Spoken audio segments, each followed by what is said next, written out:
The subcommittee on the Western Hemisphere will come to order. The purpose of this hearing is to analyze the State Department and the USAID's fiscal year 2025 budget request for the Western Hemisphere.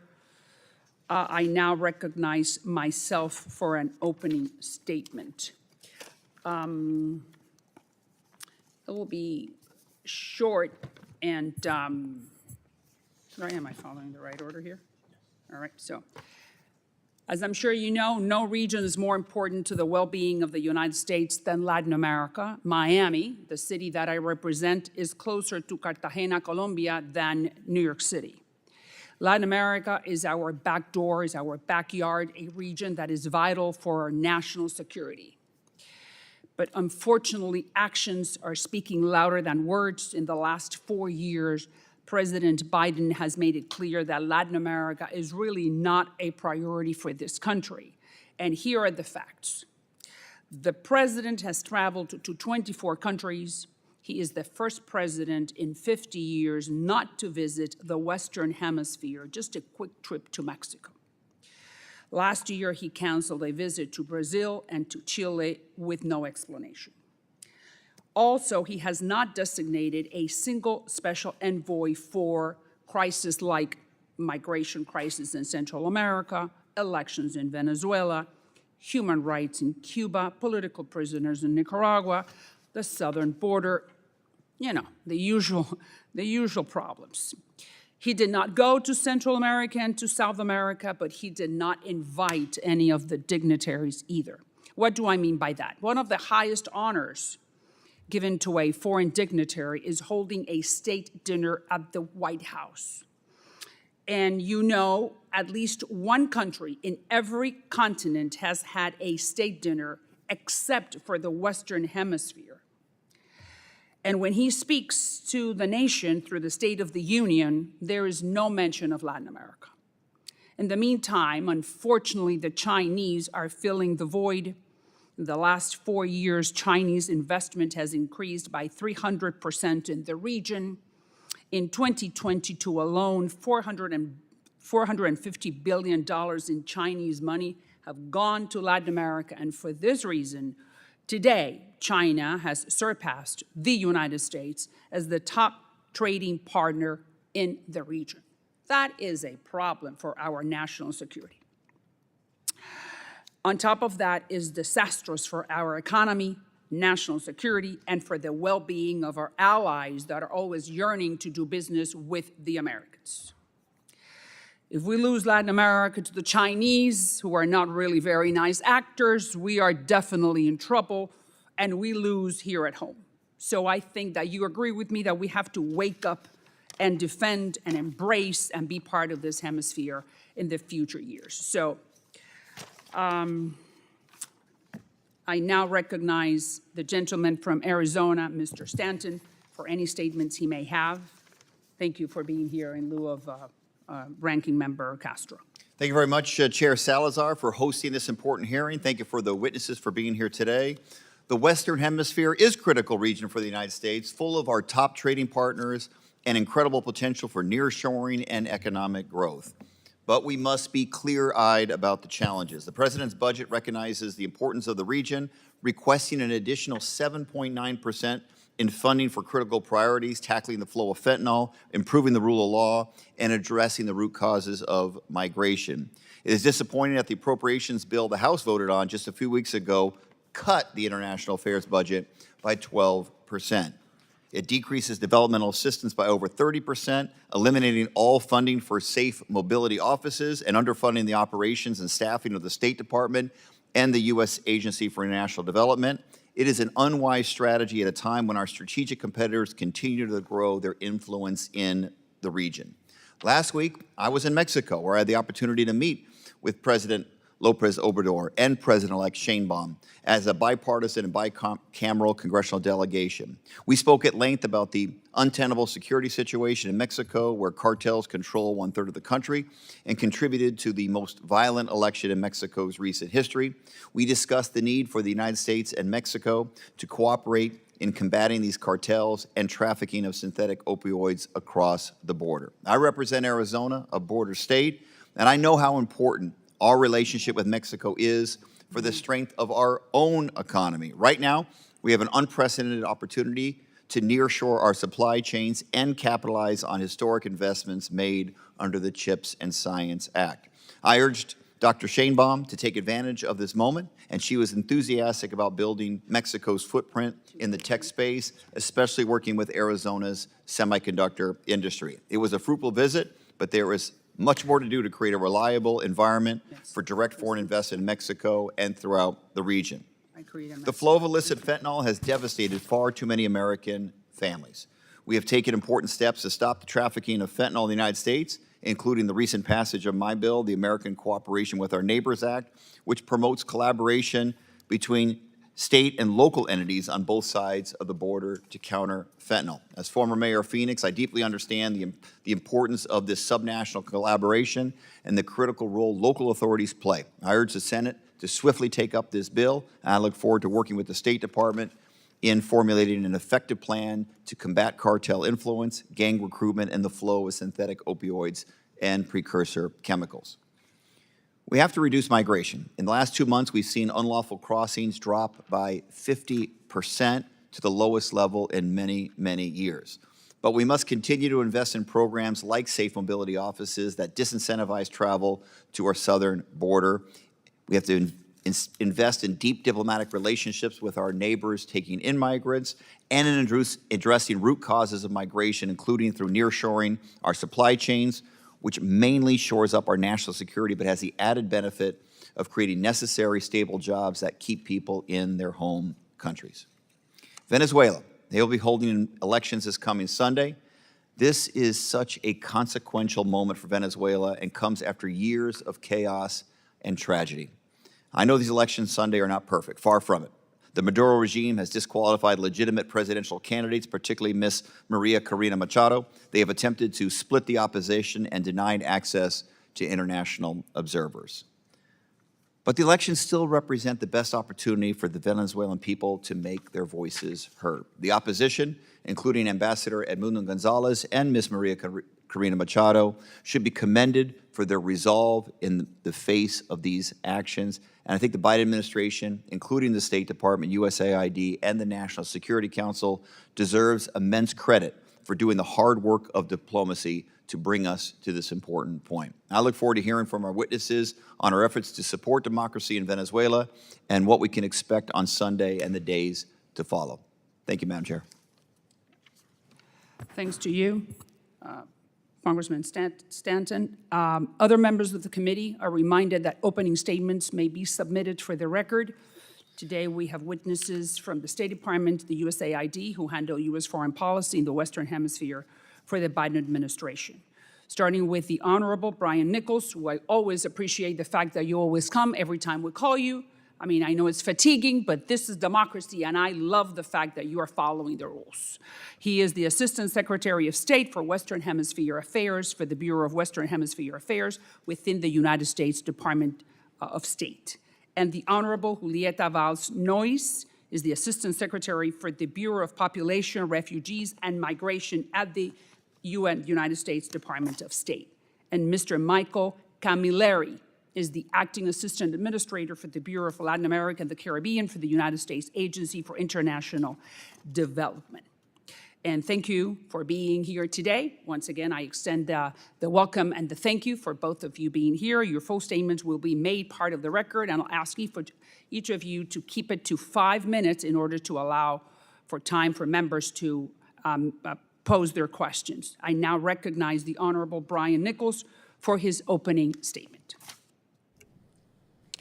Chairwoman Salazar, Ranking Member Stanton, members of the committee, thank you for the opportunity to testify today on the administration's fiscal year 2025 budget request for the Western Hemisphere. The President's budget request includes $2.2 billion in foreign assistance for the Western Hemisphere that addresses the hemisphere's most pressing challenges, from democratic resilience and irregular migration to economic growth and climate change. Our approach is rooted in the administration's commitment, and the request prioritizes increasing resources for Haiti, migration management, sustaining assistance for Central America, and support for democratic actors, building Caribbean countries' climate and economic resilience, advancing a positive economic agenda across the hemisphere, and countering the influence of the People's Republic of China. Haiti is 650 miles from the United States. We share close historical, familial, cultural, and economic ties. Supporting Haiti and the multinational security support mission ranks as a top foreign assistance priority. The situation in Haiti remains critical, and our funding is essential to improve security on the ground, lay the groundwork for free and fair elections, and encourage additional financial and personnel contributions from other international donors. The 2025 request includes $356.7 million for Haiti across multiple accounts, including funding to support the multinational security support mission.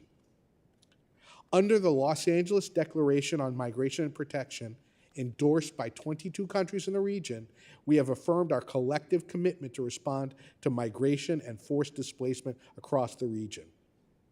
The FY 2025 request includes $218.7 million in development, economic, health, and security assistance to ensure the Department of State and USAID can sustain and expand regional efforts to manage migration safely, humanely, and effectively. As we address democratic challenges in the region, we also endeavor to unlock the region's economic potential and ensure democracies can deliver prosperity to their citizens. The Americas Partnership for Economic Prosperity represents a pivotal initiative to support economic growth and strengthen our affirmative offer in contrast to our strategic rivals. We also emphatically support a capital increase for IDB Invest, and the administration's budget requests $75 million as a first payment. A reinforced IDB Invest will deliver on key U.S. objectives for the region by bolstering private sector-led growth, building resilient supply chains, creating economic opportunity for entrepreneurs and the middle class, and offering a transparent and accountable alternative to PRC lending in the region. APEP also supports a transparent procurement and regulatory frameworks that open opportunities for our partners and enable them to rely less on the PRC. Central America remains a focal point for our foreign assistance strategy. The FY 2025 request provides $658.6 million in state and USAID bilateral and regional funding, robustly resourcing the 5 pillars of the U.S. strategy for addressing the root causes of migration in the final year of the President's commitment to provide $4 billion over 4 years. This funding will deepen our engagement on priority issues such as migration and security cooperation. It will also foster inclusive economic growth, combat corruption, and safeguard human rights. Through the root causes strategy, we work with diverse partners, including civil society and the private sector. Vice President Harris's Central America Forward initiative has mobilized over $5.2 billion in private sector commitments that have already created over 70,000 jobs in Central America. By addressing the root causes of migration, we aim to create a more stable, prosperous region where citizens can thrive in their homelands and benefit their communities while avoiding the dangerous journey of irregular migration. The Caribbean remains another critical area of focus. The FY 2025 budget provides over $190 million across various accounts to strengthen the region's ability to withstand climate shocks, respond to natural disasters, build energy resilience, and support conservation efforts. The restoration of democracy in Venezuela remains at the center of our foreign policy. We continue to harness all diplomatic tools and leverage sanctions to this end, including working with Venezuelans and regional and international partners to encourage Maduro and his representatives to hold a competitive and inclusive election on July 28th. The FY 2025 request includes nearly $54 million to support these and other efforts, including critical health support. While we are clear-eyed about the prospects for a competitive election on July 28th, we must prepare for a scenario that Venezuela returns to democratic rule in the future. In conclusion, the FY 2025 request for the Western Hemisphere reflects our commitment to address the hemisphere's biggest challenges through a partnership-driven foreign policy. Our efforts are guided by the principles of democracy, human rights, economic growth, and security, as well as a focus on fostering strong partnerships. Thank you again for the opportunity to discuss our foreign assistance request for the Western Hemisphere, and I look forward to your questions. Thank you, Assistant Secretary Nichols. Now I recognize the Honorable Julieta Valls Noyes for her opening statement. Good morning, Chairwoman Salazar, Ranking Member Stanton, and distinguished members of this committee. I am pleased to be here today to discuss the fiscal year 2025 Migration and Refugee Assistance, or MRA, budget request for the humanitarian needs of refugees and displaced and stateless persons in the Western Hemisphere. There are more than 120 million forcibly displaced people around the world, and more than 21 million of them are here in the Western Hemisphere. Violence, crime, persecution, human rights abuses, and natural disasters are driving them from their homes. Millions of people are also on the move in search of economic opportunity or family reunification. While these movements create complex challenges, it is important to note that the vast majority of the displaced persons in this hemisphere are not coming to the United States, but rebuilding their lives in other countries. The FY 2025 MRA budget request includes $475 million for humanitarian programming in the Western Hemisphere and $300 million for the Safe Mobility Initiative. It would provide life-saving assistance for those in need and help integrate refugees and vulnerable migrants into communities closer to their countries of origin. The administration will support these solutions through robust humanitarian diplomacy. The request advances a holistic approach to forced displacement and migration management in the Western Hemisphere. The funding in the budget request is intended to strengthen national asylum, registration, regularization, and integration frameworks, prevent the forcible return of persons to a place where they would be persecuted or tortured, protect and assist the most vulnerable refugees and migrants, and increase refugee resettlement and other lawful migration pathways. The MRA funds Congress has generously provided in this and previous fiscal years have had a significant impact in stabilizing displaced populations and host communities throughout the hemisphere. By strengthening access to legal status, including asylum and regularization, displaced people in the region can find employment and stability in their countries of first refuge, rather than undertaking dangerous journeys north. For example, PRM has provided nearly $400 million since 2021 to support over 2.5 million Venezuelans settled in Colombia.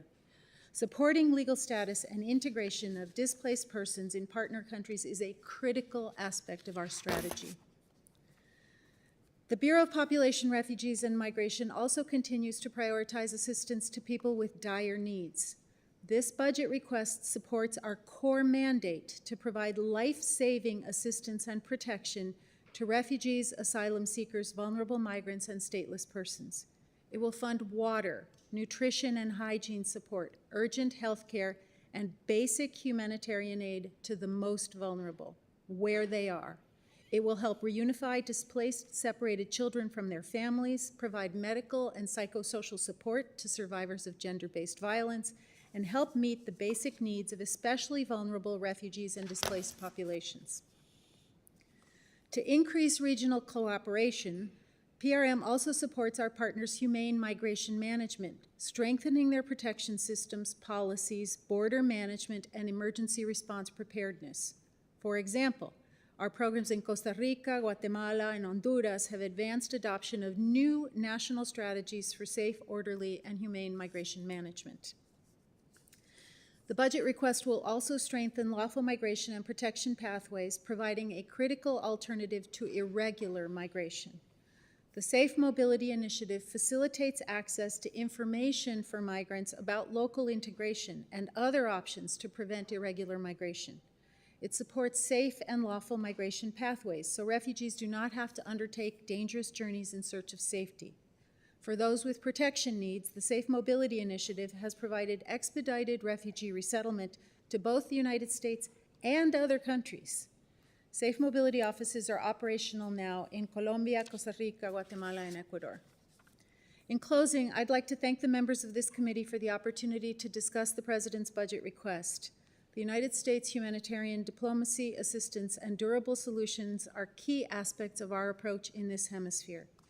PRM advocacy also encourages other governments to step up as hosts, donors, and resettlement countries to protect the most vulnerable.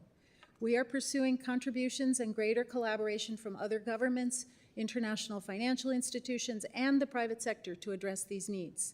The FY 2025 budget will support U.S. leadership to save lives, alleviate suffering, provide protection, and advance durable solutions to today's historic levels of forced displacement in the Western Hemisphere and globally.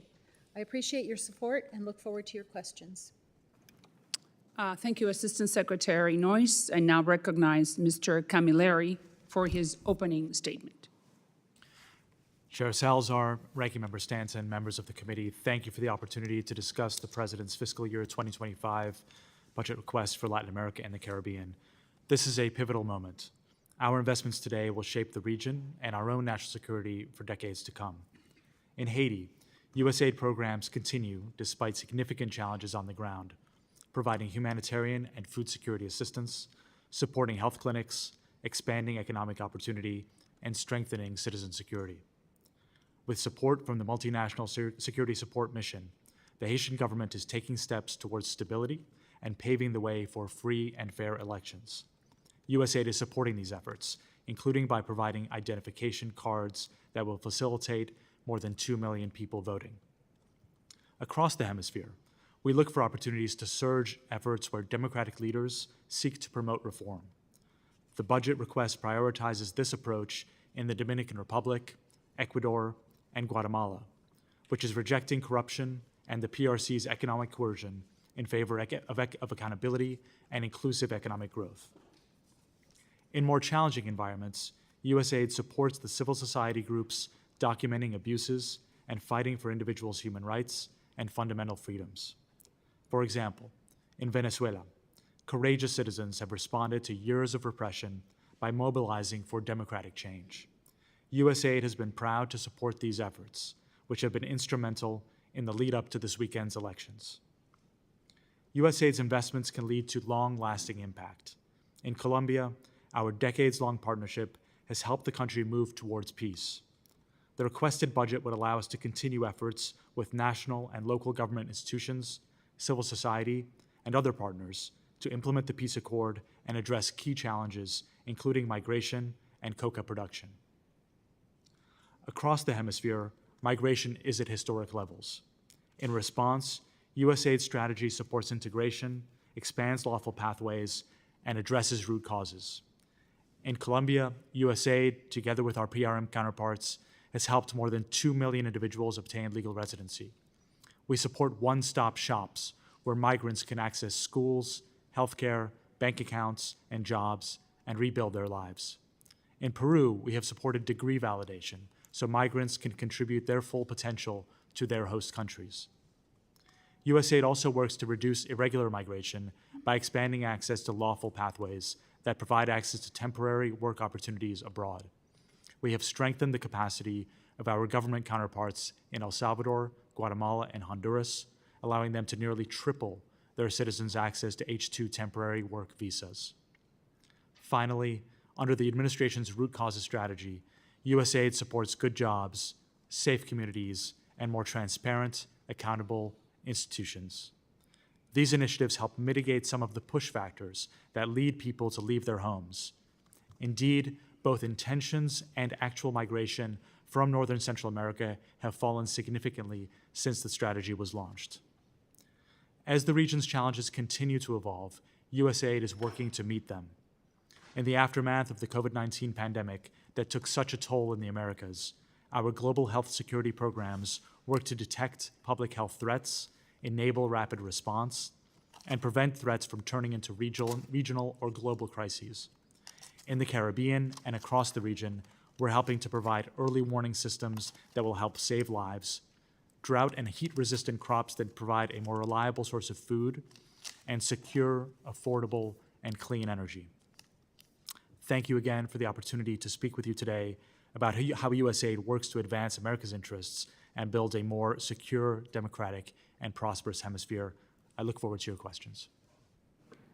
Thank you, Mr. Camilleri, and I recognize myself for 5 minutes of questioning. I'm going to start with you, Mr. Nichols, and we're going to start with Venezuela. We're 4 days away. probably from the most important event in the recent history of that country. Edmundo is the opposition. He is leading the polls by 30 points, according to what we have access to. That means around 3 million votes. You and I know that President Maduro is in the business of power, and his intention is not to concede, but he is at a major disadvantage. So my question to you is, do you know what type of fraud they are planning to put together? What are they planning to do? Stuff the ballots, change the starmatics, el voto asistido, asking for a photo of your ballot. I mean, whatever. What info do you have? Do you recognize first and foremost that they're going to try to steal the election? Yes or no? Thank you, Madam Chairwoman. Well, we've already seen important steps that the Maduro side has taken, disqualifying two earlier opposition candidates, harassing opposition campaign workers, arresting them, vandalizing vehicles, punishing people that provide support. So we've already seen. So let's put that aside. I understand, I agree with you that they tried, but now we're in the show. So how are they going to try to steal the show? What info do you have? Well, I think the key barometer early on will be turnout for the vote. And as you note, polls indicate a significant lead for the opposition. And we expect that if they're able to turn out their voters, they should perform well. But what info do you have? What are the schemes they're trying to put together? Do you have that info? Because something they're planning. What is it that they're planning? I cannot figure it out because there are many different ways, but I want to ask the State Department, what are you guys expecting? I don't have any specific information on what the Maduro side might do. What I will say is that this election represents a major opportunity for Venezuela to return to the community of nations and to have an opportunity for a better future. But you know that that's not Maduro's plan. I mean, they're in the business of power. What do you mean conceding victory? You're giving power away. No, that's not part of the agenda. So since we know that is not part of the agenda, so what can we do in order to, can we talk to Lula? Can we put more pressure? I mean, we are the United States, and you guys are in charge. What can we do to send the message to Maduro after, let's say, polls are going to close at 7 o'clock at night? I mean, I've covered this before as a journalist. So let's say by 2 o'clock in the morning, they're still counting. We know. So what are we going to do in those key hours? We meaning the United States, you, the State Department. You're going to pick up the phone, and what are you guys going to do? We continue to engage with partners from around the world to maintain a united Who are front. those partners? Tell me. Who are you calling as an ally to call Maduro and say, you got to go, guy? Well, I think we're like-minded with countries throughout the hemisphere: Canada, Mexico, Brazil, Peru, Ecuador, Argentina, Have you enlisted Chile. them already? Have you been talking to them and say, hey, I need you to be on standby? During the OAS General Assembly in Asunción, Paraguay, we had the opportunity to talk to more than a dozen partners from around the hemisphere about key issues, including our collective support for democracy in Venezuela. Secretary Blinken engaged the dozen colleagues during the ministerial meeting of America's Partnership for Economic Prosperity. Mr. Nichols, I understand everything you've told me, and I'm on your side. I just want to hear something more forceful, that we, the United States, in this magnificent moment of biblical proportions for the history of the Venezuelans, that we are going to be a little bit more forceful. But I hear what you're telling me. Is there anything else that you want to share with us? I have another question. I know that Maduro, when he realized that he's 3 million votes down, he calls the Biden administration through Jorge Rodriguez, who is one of the top lieutenants next to Maduro, Can you share with us what was discussed? That happened, earlier this month. They picked up the phone, they called Biden administration. What did they say? So we did have a conversation with some of the Maduro side representatives. They expressed their unhappiness about About what?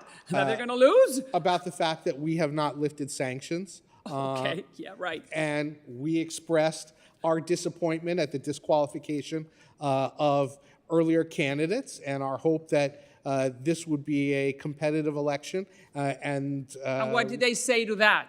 Of Well, course, I'm not going to get into all of the back and forth that we had in a negotiation, but I will say Was that something negotiated?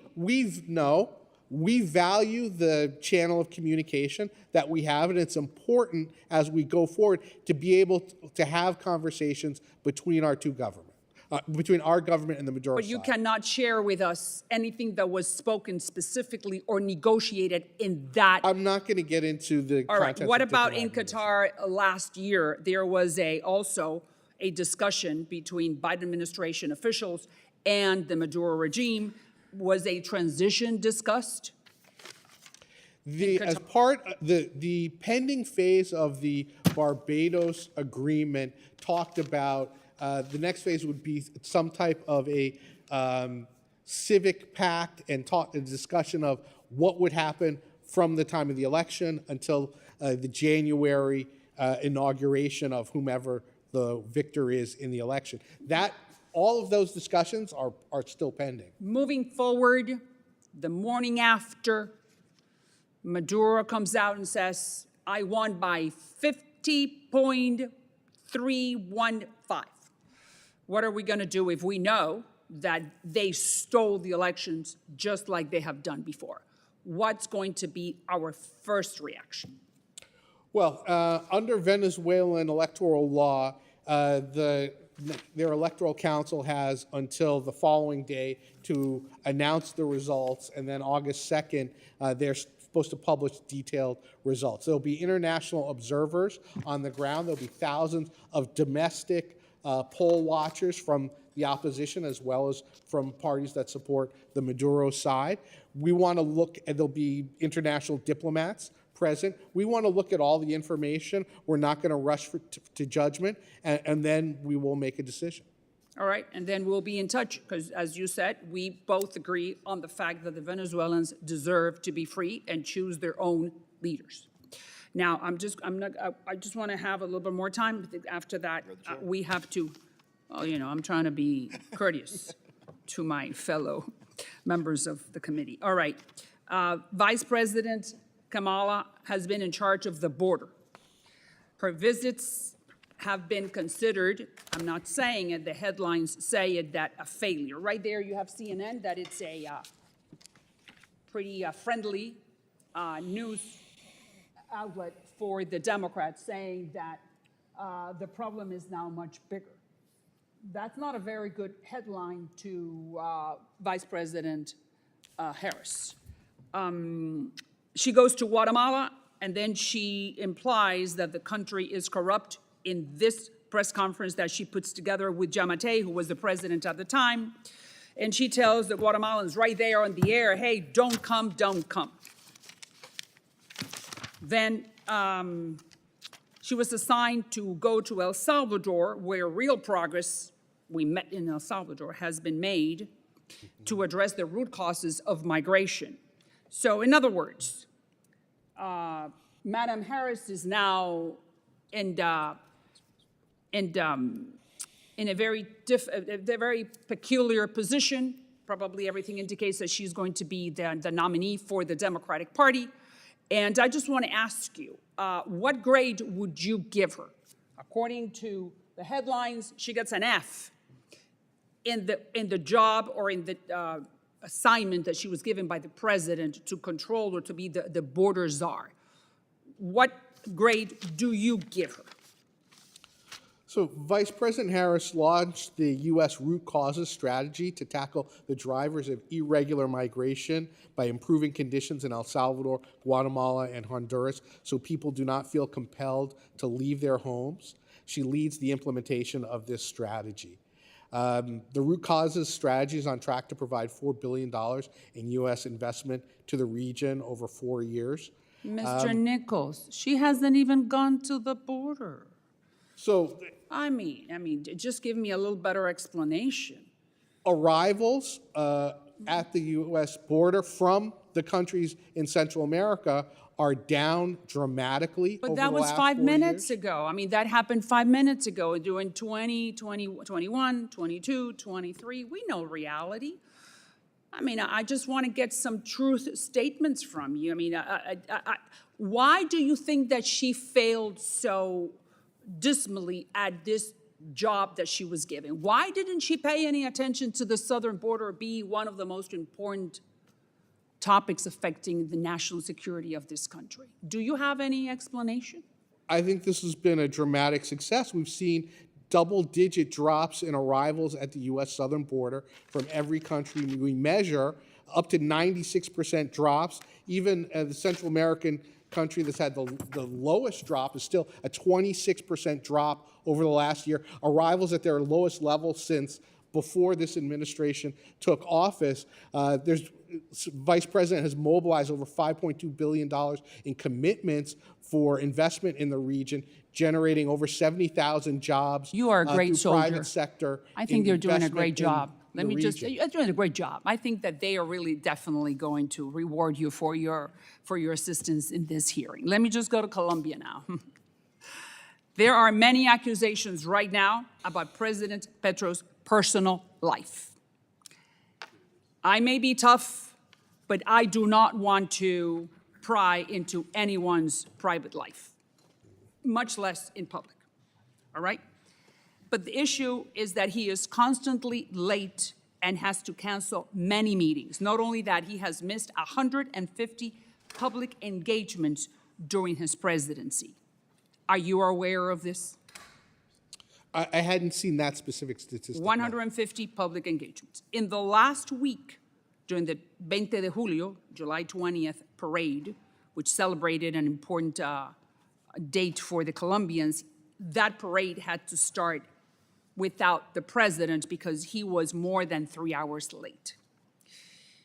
Recently, even more damaging, I think, for his image, he was spotted walking hand in hand with a woman who was not his wife, who appears to be Lady Linda Yepes, who is a trans woman who was a host on the program Buen Dia in Colombia through RCN, one of the main networks in Colombia.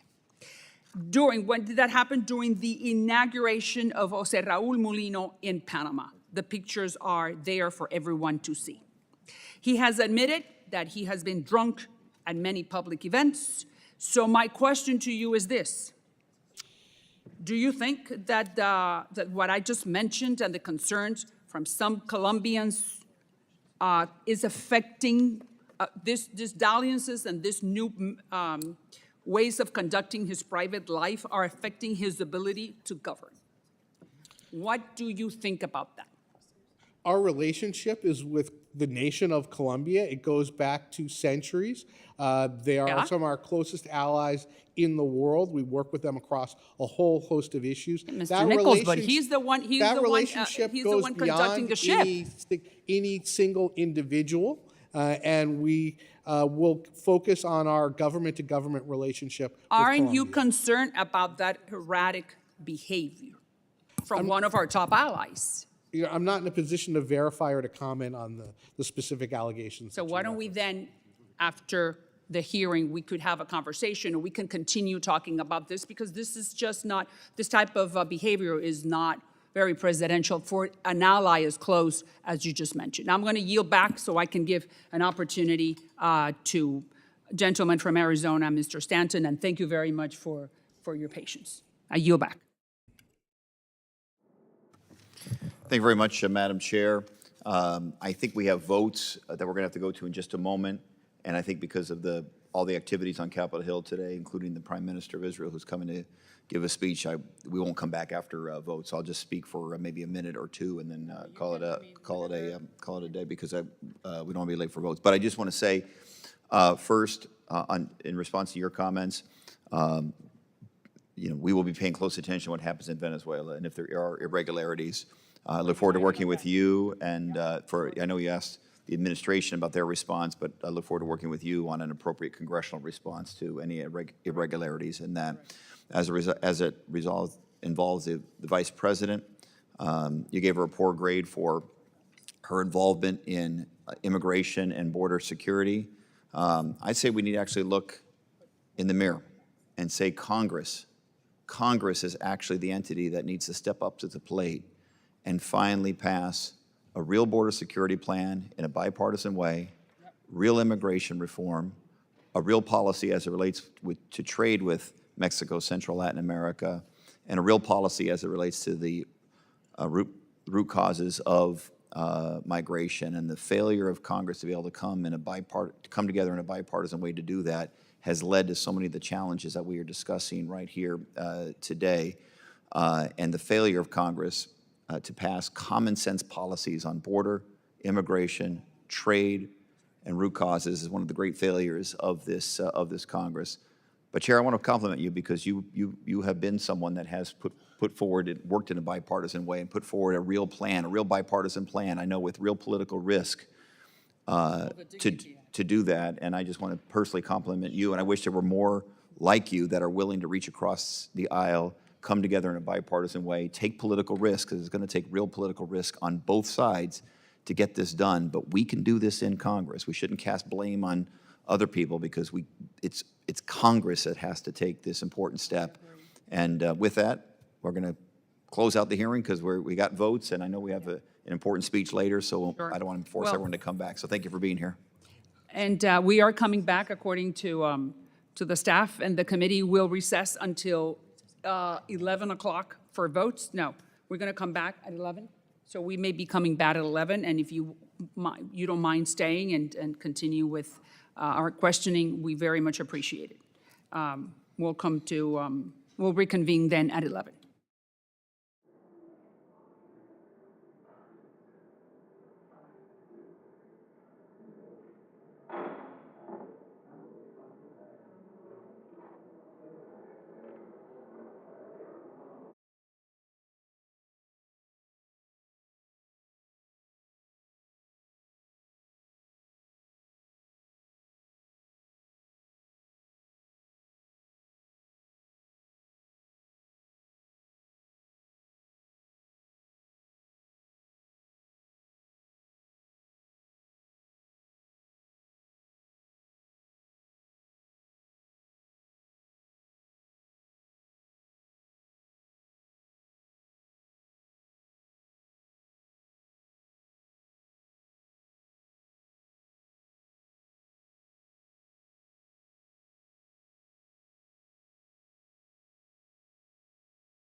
The committee will come to order. Now I recognize Congressman Huizinga for 5 minutes. Thank you, Madam Chair. And Madam Chair, if you don't mind indulging me, I know that there's been a lot of debate about who's in charge of the border, who's been assigned a task to deal with the border. Some have used the term border czar. Maybe czarina would be more applicable. For clarity's sake, I do want to add, if you don't mind, a AP article from March 24 of 2021. The headline is Biden taps VP Harris to lead response to border challenges. And I'm going to read the very first paragraph. President Joe Biden has tapped Vice President Kamala Harris to lead the White House effort to tackle the migration challenge at the U.S. southern border and work with Central American nations to address root causes of the problem, close quote. And I'd like to submit that for the record. Because I think it is important that we have clarity about not only what has been happening, but what the response has been and the responsibility of that. I'm going to start, frankly, in a slightly different direction, though. I'd like to talk about China and the Chinese nationals. More Chinese nationals have presented themselves at the border this current fiscal year than in the entirety of fiscal year 2023. And I would like to hear Secretary Nichols, is the administration concerned about the intent, not just numbers, but the intent of the Chinese nationals when they arrive? And is there any indication that they are connected to the CCP either overtly or covertly? Well, I think the arrival of migrants from the PRC is a stunning indictment of the leadership of that nation.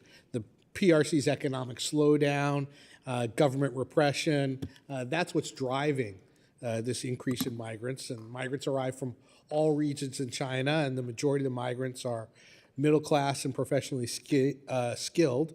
We continue working with partners to identify countries of concern and coordinate responses to disrupt flows, whether they be from China or any place else. So you don't believe there's any nefarious intent behind this? This is just people trying to flee a lousy China's economic policy.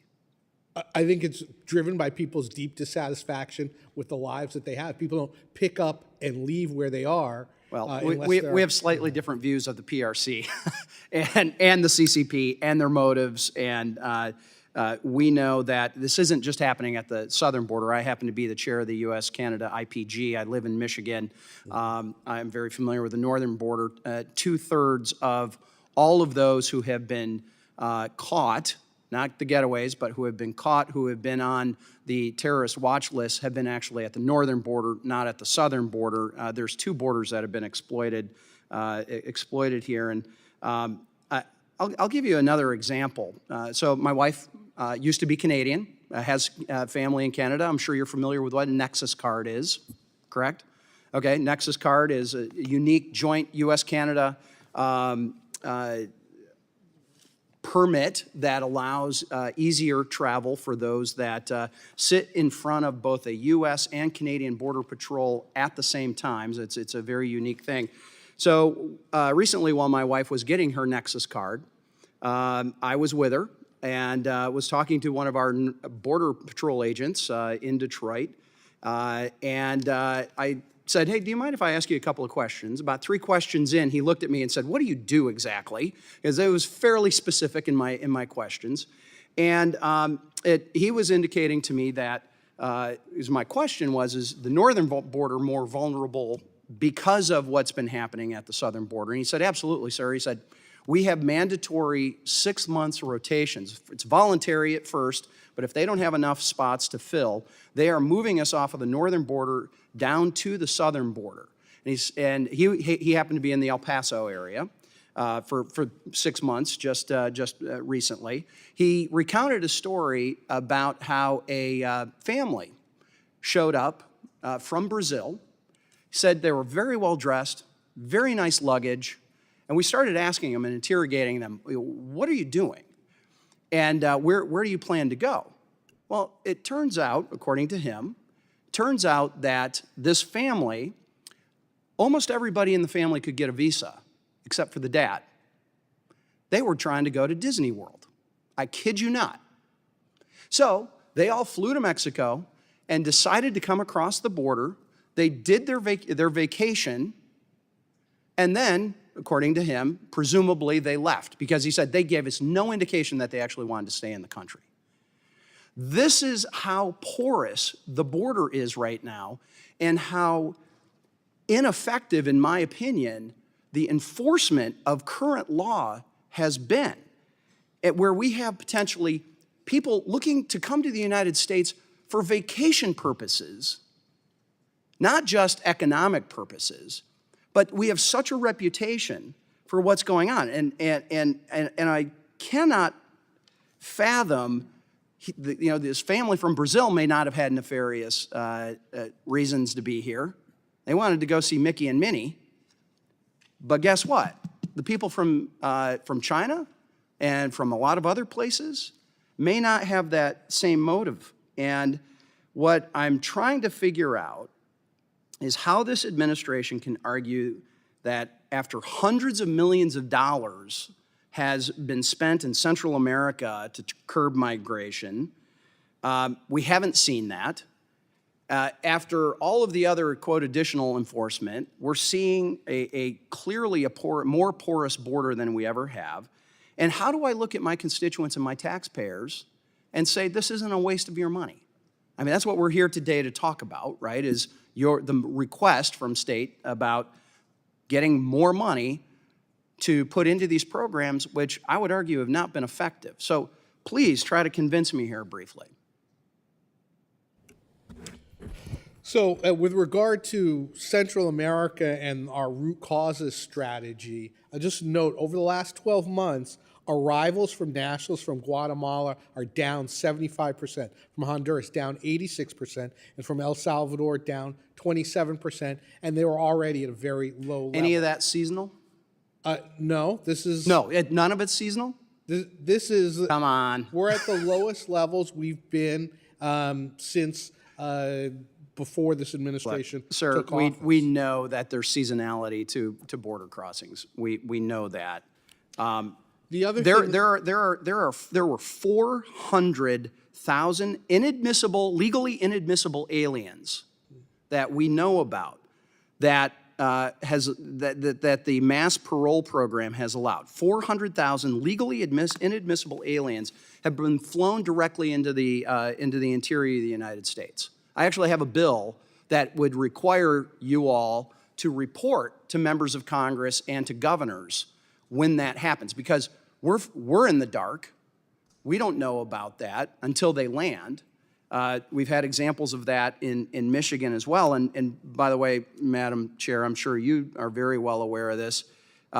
Numerous migrant caravans of thousands of people are still continuing to go. On Monday of this week, the AP reported that another migrant caravan left southern Mexico on foot, heading for the U.S. border. And the article states, quote, "Some of the members of the group said they hoped to make it to the U.S. border before elections are held in November because they fear that if Donald Trump wins, he will follow through on his promise to close the border," close quote.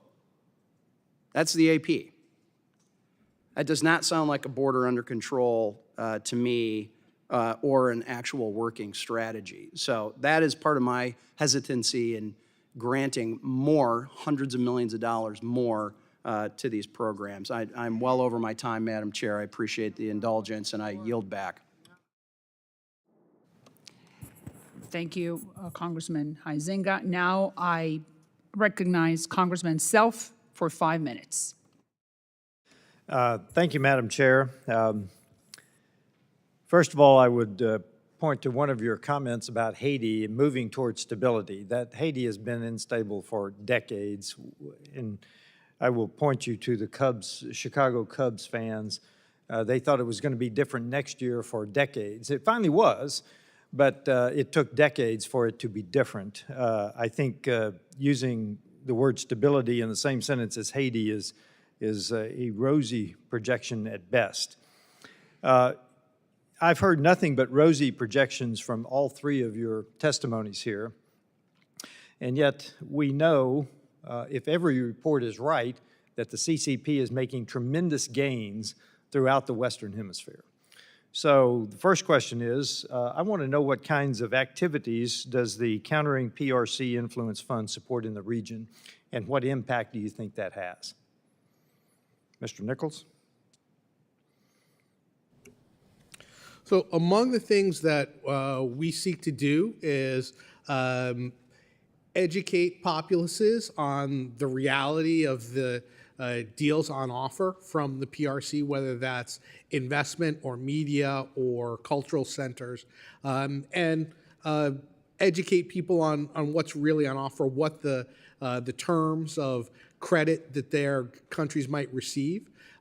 We seek to provide financing for key infrastructure projects and other investments in that's a great- countries in the region, That's so a that they great, have. that's a great point. So what is your percentage of the PRC spending in Western Hemisphere?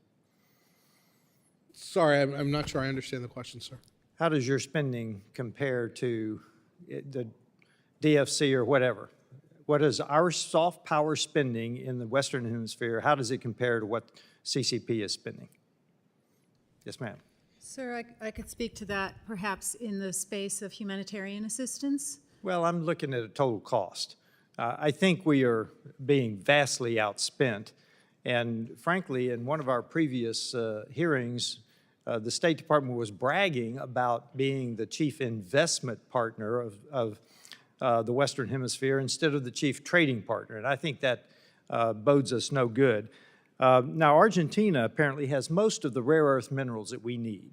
And rare earth minerals, frankly, are not that rare.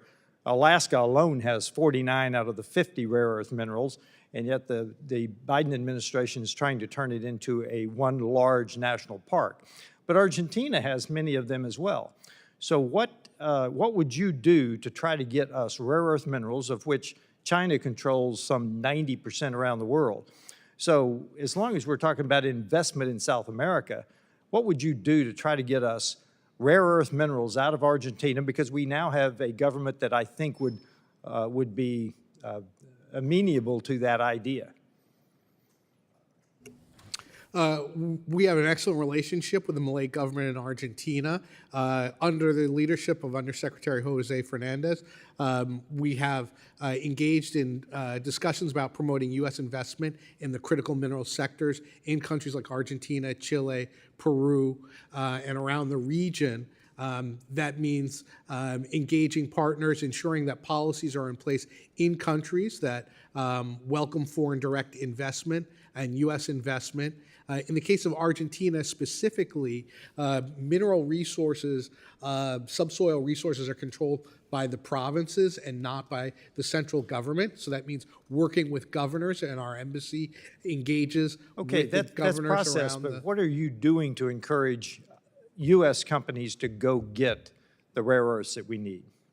That means working with nations to create an environment that is welcoming to foreign direct investment, working with the private sector in the United States to share opportunities for investment. That's generalities, though, Mr. Nichols. What are you doing Leading to trade delegations to countries in the region, working with our partners in the Department of Commerce to facilitate visits by businesses around the hemisphere, engaging with private sector organizations like BCIU, Council of the Americas, U.S. Chamber of Commerce. Let me ask you this then. Those countries that you've named, is China extracting rare earths out of those countries?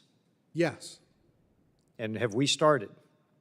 Well, in some cases, there are, in Chile and Peru, there are U.S. mines that do mine critical minerals in those countries. I will just make the point that I think our soft power has gotten a little soft. We need to be going after these things that our industry needs in great quantities, and we need to be reducing our reliance on China. I agree I yield back, 100% on Madam that Chair. point. I agree, and we need to do more. We need to fund DFC. We need to fund the Inter-American Development Bank so that the financing piece is there for these multi-billion-dollar investments.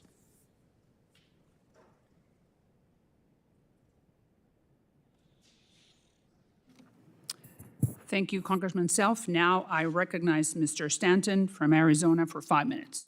Thank you very much, Madam Chair. During last week's congressional delegation trip to Mexico, I did have the opportunity to speak with President-elect Sheinbaum about the security situation in Mexico and the power that cartels yield to inflict violence and ship fentanyl illegally across our border. We have an opportunity now to curb cartel activity. In most of Mexico, police act as first responders, but they don't investigate crime. That is instead led by prosecutors' offices that are too small to effectively investigate and prosecute crime. As mayor of Mexico City, Dr. Sheinbaum allowed police to investigate crimes and hire more investigators, worked with the United States security officials, and ultimately reduced crime by almost 60%. We need to seize this opportunity for deeper cross-border collaboration to combat the cartels, including and especially stopping the flow of illicit fentanyl. Assistant Secretary Nichols, how does the State Department plan to work with the incoming administration in Mexico to combat the flow of fentanyl and build upon the commitments of the U.S.-Mexico Bicentennial Framework for Security, Public Health, and Safe Communities, and how do proposed budget cuts affect those plans? We work intensively with the current Mexican government, and we have begun to consult with the incoming government about our cooperation on law enforcement issues, and there's no issue more vital to the security and welfare of Americans than combating fentanyl trafficking into our country. That means continuing to work to identify chemical precursor suppliers into Mexico, identifying clandestine labs in Mexico, using intelligence-driven operations to disrupt the financing of drug cartels, training and supporting vetted investigative units in Mexico, and making sure that that partnership, in addition to our bilateral engagement, works with other key partners around the hemisphere and around the world to combat this scourge. This is a key moment in the relationship with Mexico, Central Latin America, particularly on the issue of the nearshoring opportunity, this unique nearshoring moment, capitalizing growth with our trade partner Mexico and preparing for the upcoming review of the United States-Mexico-Canada Agreement, USMCA. Earlier this month, this committee, in a bipartisan way, passed reauthorization of the BUILD Act, which allows the Development Finance Corporation more flexibility to invest in Latin America, including in the semiconductor industry. These investments would shore up U.S. national security, give the United States more tools to compete with China, and create stable jobs in Latin America that contribute to a regional semiconductor ecosystem. Assistant Secretary Nichols, how does nearshoring bolster our national security, and what can be done to ensure regional security in the Western Hemisphere, creating a more reliable business environment and limiting crossings into the United States? Diversified supply chains provide greater security to the United States. We've already seen what can happen when a region of the world or international trade is disrupted, as it was during the pandemic. Having supply chains closer to home means that we will have access to those important inputs and resources for our nation. It creates good, high-paying jobs in our region, which gives people an incentive to stay at home rather than migrate to the United States. It creates economic growth that strengthens democracy and provides better trading partners for the United States. Recently, Secretary Blinken hosted foreign ministers as part of the America's Partnership for Economic Prosperity. 11 other foreign ministers were there talking about how we can promote these measures in the Western Hemisphere, including from Mexico, as well as Central American countries that are attracting investment like Costa Rica and the Dominican Republic. Safe mobility offices, they help to reestablish operational control at the southern border, and they disincentivize travel to our southern border. To date, 4 existing SMOs in Colombia, Costa Rica, Ecuador, and Guatemala have processed more than 21,000 people. USCIS recently told my office that strides made by the SMOs are, quote, proof of concept, but acknowledges that there is room to grow, room for improvement.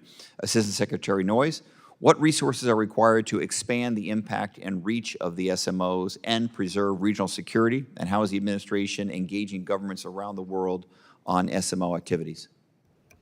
Thank you for the question, Congressman. The administration request for a Safe Mobility Initiative in fiscal year 2025 is $300 million. Those funds would be used to manage the operations of the Safe Mobility offices, but in addition to that, we're engaging in robust diplomacy with our partners, including through the Resettlement Diplomacy Network, which is an informal grouping of countries to enhance refugee resettlement by our partners. We recently led a visit by a number of partners from Europe, the Americas, and Asia to visit the Safe Mobility office in Colombia, and part of our effort will be to continue to expand that outreach and to expand the opportunities for other countries to provide lawful pathways to migrants within our hemisphere to their regions. There are a lot of countries in the world that have labor shortages and that could provide safety as well as labor opportunities for those migrants. So this is an opportunity that allows everyone to win. Thank you very much. Madam Chair, I yield back. Thank you, Congressman Stanton, and I'm going to then recognize myself for 5 minutes. I have a question for each one of you. I'm going to start with you, Mr. Nichols, about El Salvador. You and I, we were at the second inaugural for President Bukele. We agreed that the guy has done a great job, that he has secured and eradicated the roots of violence in El Salvador. Now he's starting a second phase to bring prosperity and to bring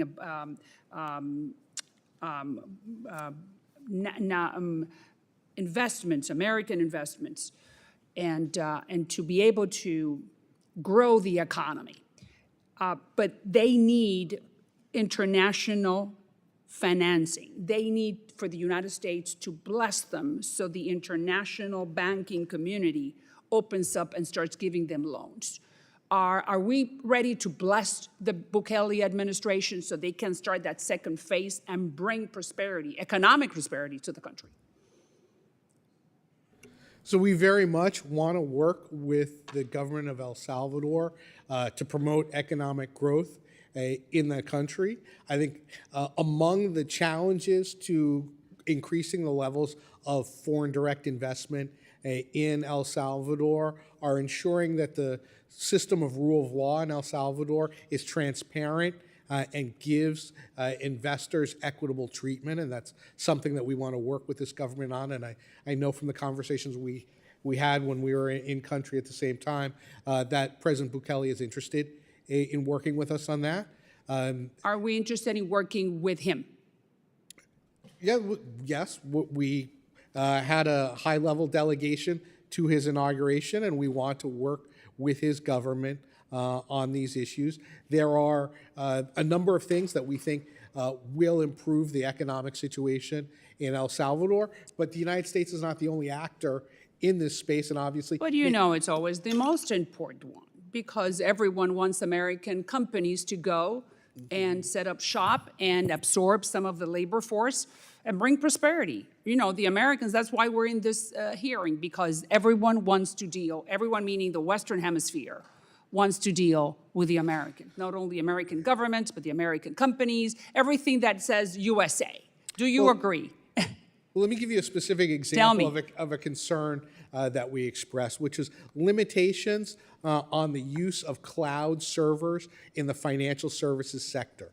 So that means that the most secure ways of storing financial information are not available to U.S. companies or their customers for things like mortgages, for example. So all that information has to be stored in El Salvador under their current laws. Allowing cloud data services would allow greater security and would meet the high standards that U.S. and other international companies expect. So working with the government of El Salvador to change that requirement is something that would immediately improve the investment environment. Well, those are technical details that I am sure, if there's political willingness, will be able to be worked out. Thank you, Mr. Nichols. Now, I'm going to ask you, Secretary Valls, Could you explain to us the new migration policy that was negotiated between the Biden administration and the new president of Panama, Jose Raul Mulino? Why do I say that? Because right now, the Darien Gap, which is that magic place where everyone has to go through, meaning everyone that is not in Central America, needs to go through in order to get to the United States. We're only talking about 30 miles, and that's why we believe that the influx of people coming through the southern border has been reduced. So to the present numbers that we have been discussing. What was negotiated? Thank you, Congresswoman. During the inauguration of President Mulino in Panama, the head of the U.S. delegation, Secretary Mayorkas, signed an MOU with the new foreign minister of Panama that would facilitate U.S. assistance, technical training, capacity building for Panamanian migration officials to assist them in conducting repatriation flights for individuals who do not have international protection concerns. It was an agreement that we had negotiated for several months, but that satisfied the requirements or the desire to repatriate those who didn't have a legal basis for remaining, but also providing protection concerns to make sure that the repatriations didn't include people who had fear of persecution or torture when No, I returned. understand, but why do you think it was negotiated now in 24? Why couldn't we do that in 21 or in 22? The negotiations began earlier and took a while to come to conclusion, and President Mulino, upon entering into office, agreed to sign. So those negotiations had been going on for some time before that. And are you satisfied with the results up to now? Yes. All right. Now, Mr. Camilleri, when I was a news reporter, USAID, it was the star. Everyone wants to deal with, every country in Latin America would love to have USAID help and presence and agents and staff. So it's the pretty face of the United States, it's the noble face. It's like the signature agency that takes prosperity, hope, our American values. So I hold the USAID in high regard. So I want to ask you, that is our role. We know that we should be investing a lot more money, a lot more resources, more people, more of everything, because that's like the American flag when it comes to non-political and non-military aid. Are the Chinese, what are they doing in order to counteract that noble purpose that USAID has? Thank you, Madam Chair, for the support for USAID's work. I think we feel proud of the work we do in the region for precisely the reasons that you know so well, having spent so much time with the people of Latin America and the Caribbean. Certainly the strategic environment in the Americas has evolved. We have strategic competitors, the PRC, probably principal among them. And so now more than ever, it is critical that we have the resources to invest in the things that USAID does so well, working with our interagency partners. But what are they doing? Well, What are they doing that we're not? Their model is different than ours in a couple of ways. One is that they burden countries with debt. So for every $10 that the Chinese bring to the table, $9 of it is debt and $1 of it is aid. You see We're the right there, reverse. look at how noble this country is. Out of 10, 9 we give, 1 we lend.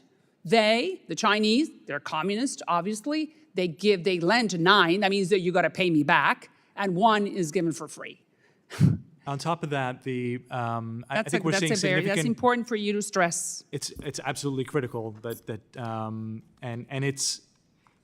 it is, I think, increasingly apparent to our partners in the region why the United States should remain the partner of choice, not just because we're bringing aid to the table rather than burdening these countries with debt, but the quality of what we bring to the table, the values that we imbue our programs with, is distinguishing us from what the PRC brings in terms of the corruption that often is associated with their projects, the shoddy infrastructure, the debt burden, as I mentioned. So we think that our What about social programs?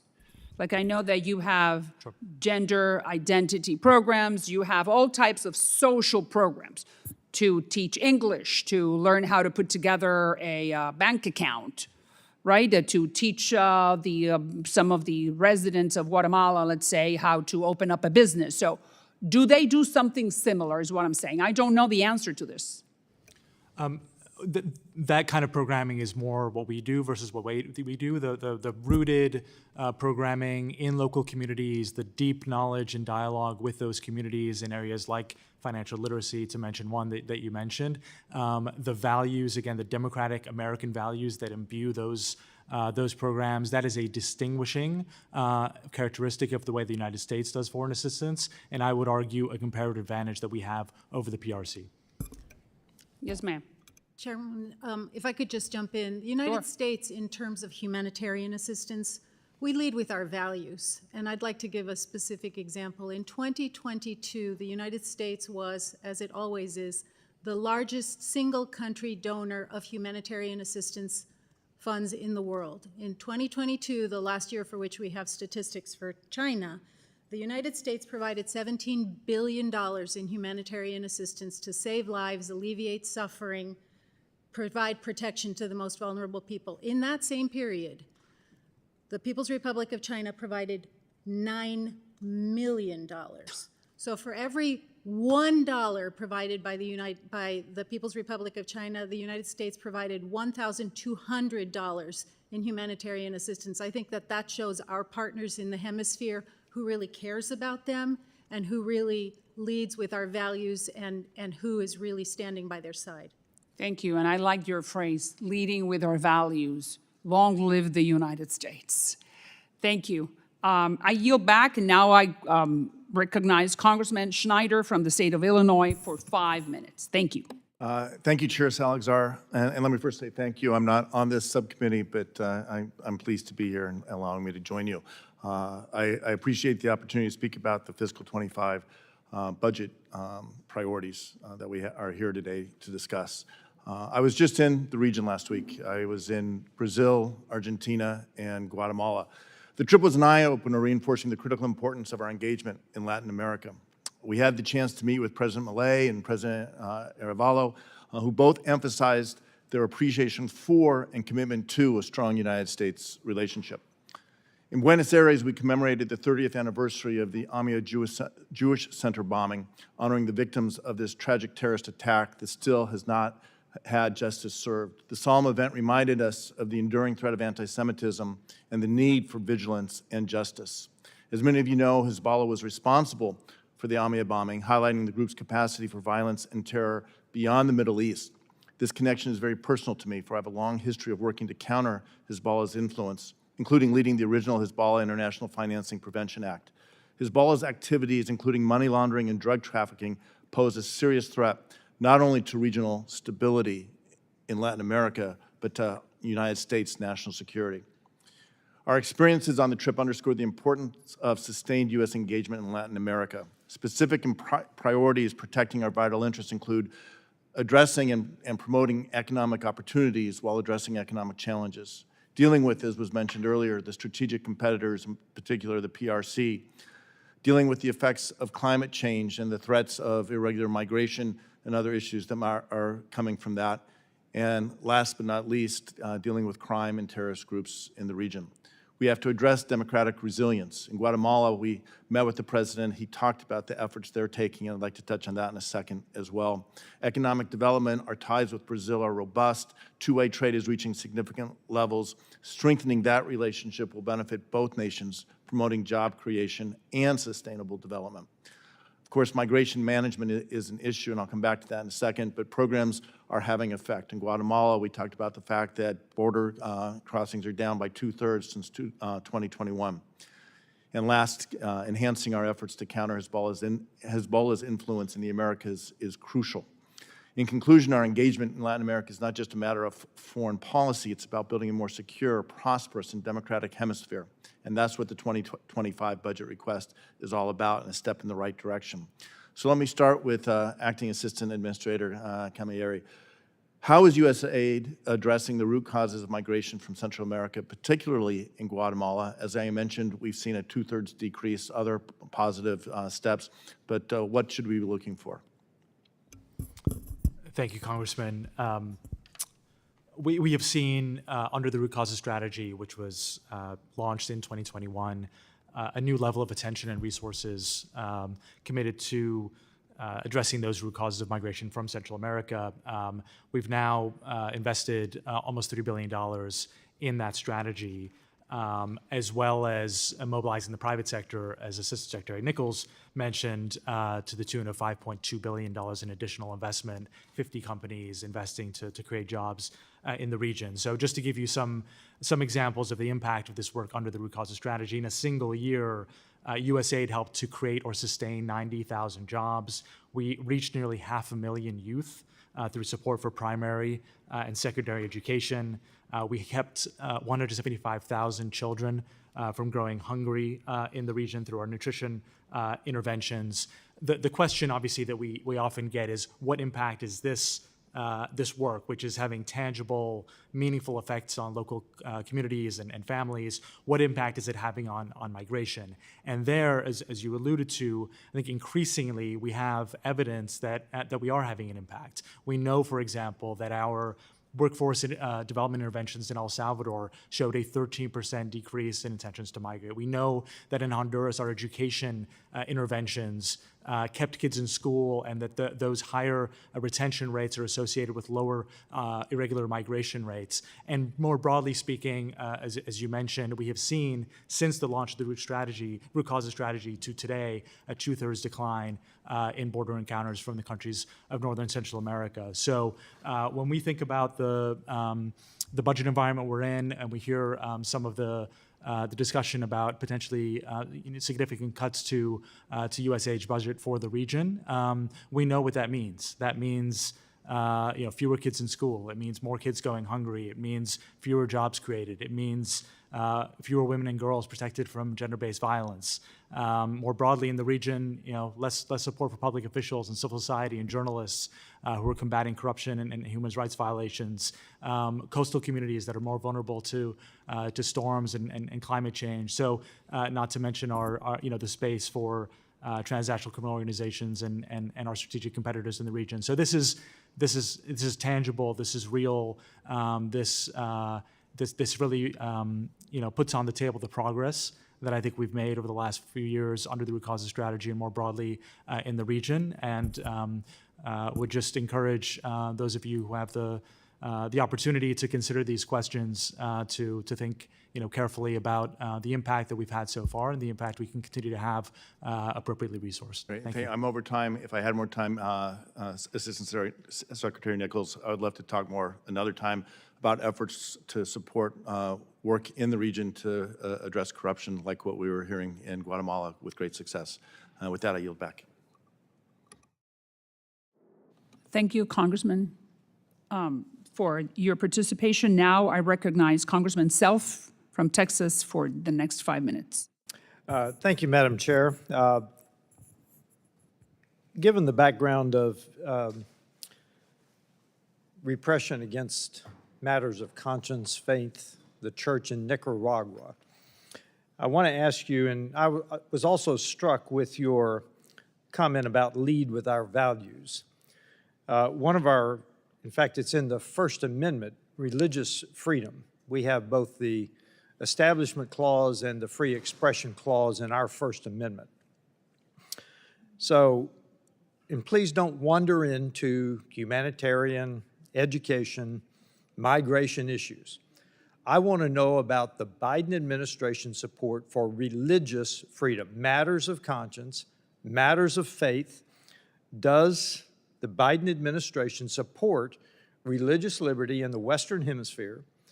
And I want to hear specifics about how they are supporting. And again, I ask you not to wander into humanitarian, education, or migration issues. I want to hear specifics about the religious freedom, because that is one of our leading values.